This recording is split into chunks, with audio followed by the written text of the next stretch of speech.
I was watching this survival show recently where this guy was dropped by helicopter into the middle of absolutely nowhere. And he's got to hike to this agreed on destination and then survive longer than the 10 other competitors who've also been dropped in other isolated locations with the same set of rules. So I'm sizing this guy up against the other 9 competitors and trying to figure out who is the most likely to win this challenge. And this guy looked pretty good. I mean, he had lots of survival experience, he was fit, he was comfortable in the terrain, and he put on a stack of weight before the show, which is always a good thing when you're gonna have to survive on nuts and berries for a couple of months, right? So I'm giving this guy a pretty good chance when all of a sudden he starts saying, oh man, I hope I don't get an injury out here. I just can't afford to get hurt out here. If my knee blew out, that'd be the end of it. How could I do anything if I wrecked my knee? Oh man, I just don't want to get an injury.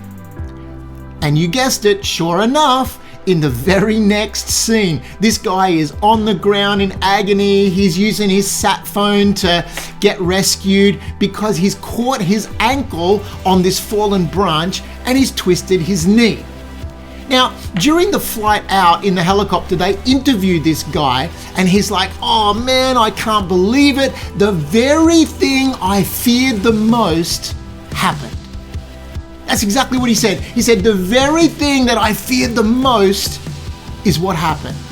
You know, friend, I call that magnetic fear. And in chapter 8 of Fearless, I'm going to show you from the Word of God how it is that fear acts like a magnet and has a way of drawing into your life the very things that you're afraid of.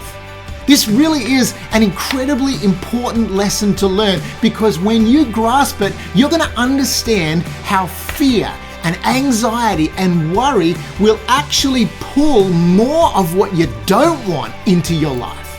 You're going to see how people can get into that place where their whole life is consumed by fear because of the stuff that they just don't want to happen in their life. But more importantly, you're going to learn how to break that cycle of fear.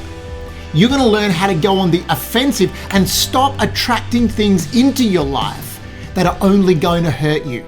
Magnetic fear, it's an essential lesson to learn, and I'm going to cover it in detail in chapter 8 of Fearless.